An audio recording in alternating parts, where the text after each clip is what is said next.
Interview तो बाद की बात है, इंटरव्यू की कॉल तो हमें आ जाए। कुछ के CVs up to the mark नहीं होती। जो फ्रेश ग्रेड्स हैं वो सीवी तब हमें दे रहे होते हैं जब वो अभी फुली ग्रेजुएट नहीं हुए होते। कई दफ़ा कैंडिडेट को कॉल करते हैं तो उनको ये नहीं पता होता किस ऑर्गेनाइजेशन में मैंने अप्लाई किया था। ये ना हो कि हम कॉल कर रहे हो और कोई फैमिली मेम्बर उनका अटेंड कर रहा हो। व्हाट्सएप पे उस तरह से कॉर्पोरेट सेक्टर में आई थिंक दैट वो इंकरेजमेंट नहीं होती। आपको पता होना चाहिए कि आपने जो लिखा है आप उसे जस्टिफाई कर सकते हैं। औज़ु बिल्लाहि मिनश शैतानिर्रजीम, बिस्मिल्लाहिर्रहमानिर्रहीम, अल्लाहुम्मा सल्लि व सल्लिम अला सय्यिदिना मुहम्मदिन व आलिहि बिक़द्रि हुस्निहि व जमालिहि व नूरिहि व कमालिहि। अस्सलाम वालेकुम दोस्तों, हसन रज़ा आज एक दफ़ा फिर आपकी खिदमत में हाजिर है। दोस्तों, अब तक की अप्रिसिएशन और अब तक की कॉपरेशन का बहुत बहुत शुक्रिया। दोस्तों, आज हम एक बड़े ज़बरदस्त टॉपिक पे बात करने जा रहे हैं। वो ये है कि हमें जो इंटरव्यू की कॉल है, जो हमारे फ्रेश ग्रेजुएट्स हैं, इनको कॉल क्यों नहीं आती भाई? क्या वजह है? क्या हम इंटरव्यू की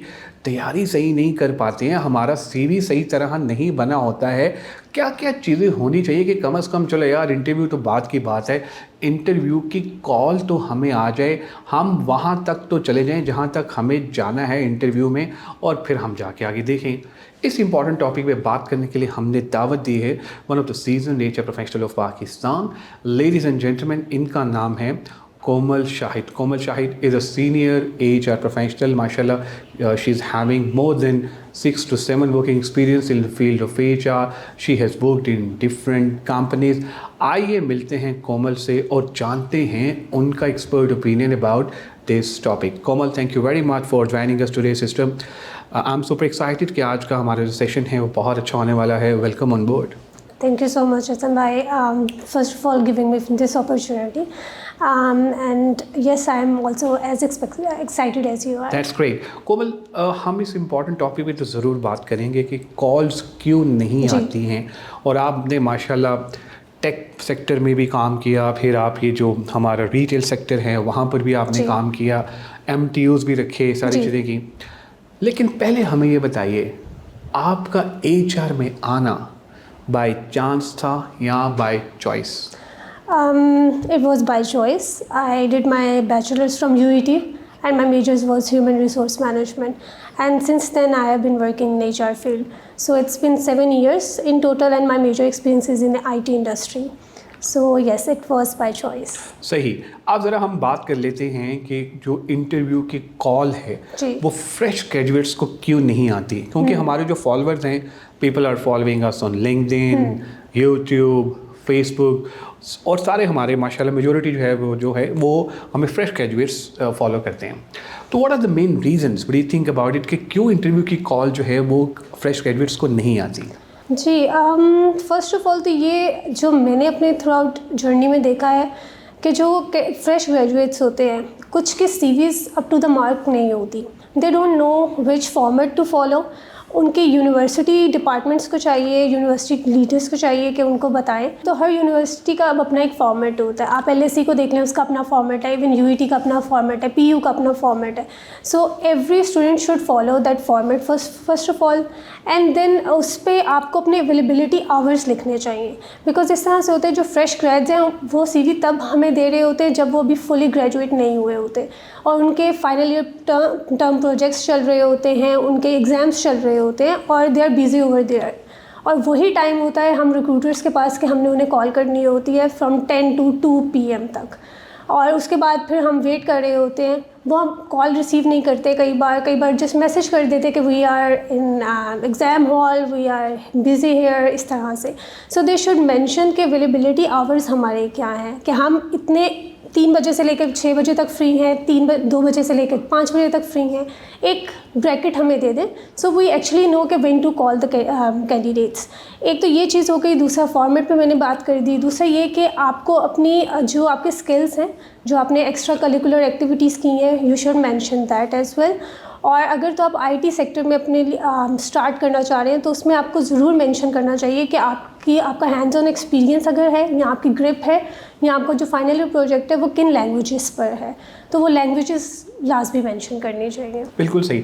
अच्छा कोमल, कोई ऐसा एक्सपीरियंस आप हमसे शेयर करना चाहें जो कि इंटरेस्टिंग भी हो और लोगों के लिए एक लेसन भी हो, कि अगर आपने किसी को कॉल की हो किसी कैंडिडेट को और उसने आगे से आपको रिस्पॉन्ड किया हो। जैसे फॉर एग्जांपल हम कई दफ़ा कैंडिडेट को कॉल करते हैं तो उनको ये नहीं पता होता कि ये भी नहीं आइडिया होता कि यार किस ऑर्गेनाइजेशन में मैंने अप्लाई किया था, क्योंकि उन्होंने इतनी ज़्यादा ऑर्गेनाइजेशन में अप्लाई किया होता है। तो कोई ऐसा एक्सपीरियंस जो आप हमसे शेयर करना चाहें? इस तरह से हुआ था कि आई कॉल्ड कैंडिडेट और उनके अब्बू ने रिसीव की थी कॉल और ही डिडंट नो, क्योंकि वो थोड़े पढ़े लिखे नहीं थे। सो उनको बहुत मुझे एक्सप्लेन करना पड़ा कि yes this is the form I am calling from, और आपके बेटे का इस तरह से मैं इंटरव्यू करना चाह रही हूँ इस पोजीशन के लिए। तो ये थोड़ा सा हो जाता है कि और फिर उन्होंने फिर अपने बेटे को दिया और बेटे को भी मालूम नहीं था कि मैंने कहाँ कहाँ अप्लाई किया हुआ है। और मैंने मतलब क्योंकि फ्रेश ग्रेजुएट्स तो आपको पता है वो ऐसे अप्लाई कर रहे होते हैं, वो देखते भी नहीं हैं कि हम कहाँ कहाँ कौन कौन सी कंपनीज़ में अप्लाई कर रहे हैं, वो बस कर रहे होते कि चलो कहीं ना कहीं से हमें स्टार्ट मिल जाए। तो ये मैं ज़रूर कहूँगी कि आपको नॉलेज होना चाहिए कि येस आपने कहाँ अप्लाई किया है और कहाँ से आपको कॉल एक्सपेक्ट आप कर सकते हैं, क्योंकि कैंडिडेट्स को पता होता है कि हम जहाँ जिस कंपनी में कर रहे हैं वहाँ पे किस तरह के कैंडिडेट्स हमें चाहिए होते हैं। कैंडिडेट्स जो हमारे फ्रेश ग्रेजुएट्स हैं उनको पता होता है कि वो कहाँ कहाँ अप्लाई कर रहे हैं। उन्हें अपना ये एक फ़ोन जो एक्टिव रखना चाहिए ताकि उन्हें पता हो, ये ना हो कि हम कॉल कर रहे हों और कोई फैमिली मेम्बर उनका अटेंड कर रहा हो, तो वो एक थोड़ा सा हो जाता है कि यार उनके पास अपना फ़ोन नहीं है एंड ऑल। सो ये थोड़ा सा एक फ़नी हो गया था कि मुझे उन्हें बहुत एक्सप्लेन करना पड़ा। एग्रीड। मेरा ख्याल ये है कि अगर जो हमारे कैंडिडेट्स हैं वो एक एक्सेल पे एक लिस्ट भी बना लें जिसके अंदर वो लिख लें कि यार देखो मैंने यहाँ अप्लाई किया हुआ है, मैंने कब फॉलो अप करना है उससे, और मुझे क्या पूछना है, किस तरह से है, कौन सा टाइम है, जैसे तरह आपने अभी बताया।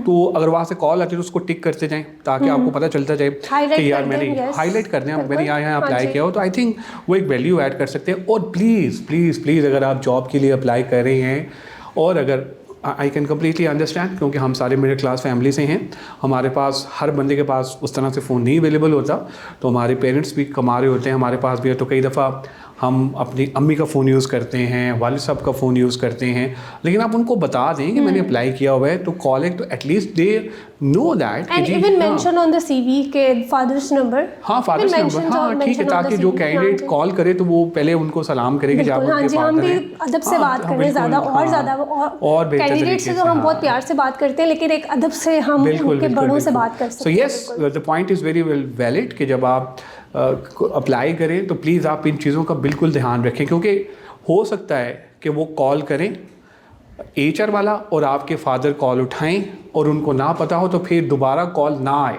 बिल्कुल, मतलब वो एक दफ़ा वो कहते हैं ना अपॉर्चुनिटी नॉक्स एंड फिर बार बार नहीं हो सकती। कई बार ऐसे भी होता है कि पेरेंट्स अपने जॉब प्लेस पे होते हैं, उनको याद भी नहीं रहता कि घर जाके हमने इन्फॉर्म करना है अपने बच्चे को कि यार आपके लिए कॉल आई थी। तो वो एक इस तरह से हम भी वेट करते हैं, हम फिर 1-2 दिन बाद दोबारा ट्राई कर लेते हैं, इस तरह से। बिल्कुल सही। अच्छा, इसी को हम आगे लेके चलते हैं। तो अगर आप ये ईमेल्स और स्पेशली व्हाट्सएप के messages, would you think that कि इस पे भी हमें कैंडिडेट्स के साथ जो फ्रेश ग्रेजुएट्स हैं उनके साथ कॉरेस्पॉन्डेंस करनी चाहिए? व्हाट्सएप का मैं इसलिए इतने हक में नहीं हूँ because it's not a very professional way. Sometimes you do not know कि अगला पर्सन उसको किस तरह से परसीव कर जाता है। सो मैं ये कहूँगी कि व्हाट्सएप के हाँ कॉल हम कर सकते हैं व्हाट्सएप पे, but I think emails are also, emails is the best way. Email और जो फर्स्ट कॉल हम इनिशियल कॉल करते हैं, these are the best ways to contact any candidate. WhatsApp को मैं तब यूज़ करती हूँ जब कैंडिडेट कहीं भी रिस्पॉन्स ना कर रहा हो, तो लास्ट ऑप्शन होती है कि चलो व्हाट्सएप पे करके देख लेते हैं, लेट्स ट्राई ऑन व्हाट्सएप। अगर तो वहाँ से भी रिस्पॉन्स नहीं आए देन आई विल जस्ट वो केस ही हम बंद कर देते हैं। बिल्कुल सही। और प्रोफेशनली भी अगर हम बात करें तो मेरा ख्याल है बेहतर ये है कि आप ईमेल्स के थ्रू कॉरेस्पॉन्डेंस करें।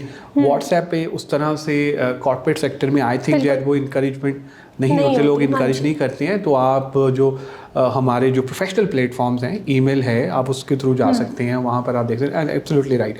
अच्छा कोमल, बहुत हायरिंग की है माशाल्लाह, आपने बड़े बड़े इदारों में काम किया, फ्रेश ग्रेजुएट्स भी रखे। कौन से ऐसे 3-4 पॉइंट्स हैं जो आप स्किल्स हैं आप कहते नहीं ये इसमें होने चाहिए भाई, अगर होंगे तो हम फ्रेश ग्रेजुएट्स को रखेंगे?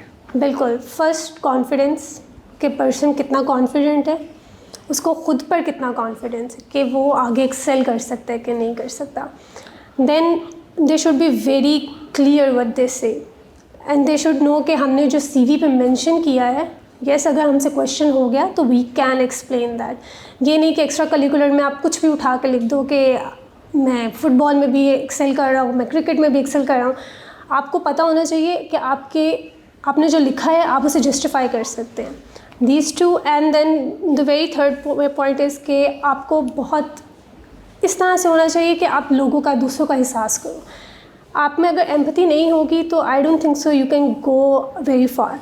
आपको लोगों के साथ ही काम करना है और लोगों के साथ ही रहना है, तो आपको लोगों का सोचना भी पड़ता है उसी, और वही फिर लोग आपका भी सोचते हैं। अगर सिर्फ आप अपना ही सोचोगे कि हाँ यार सिर्फ मैंने ही अपनी फील्ड में दूसरों की टांग खींच के पॉलिटिक्स करके मैं आगे चला जाऊंगा तो मेरे लिए बेस्ट हो जाएगा, लेकिन एक पॉइंट आएगा कि कोई आपकी भी टांग खींचने लग जाएगा।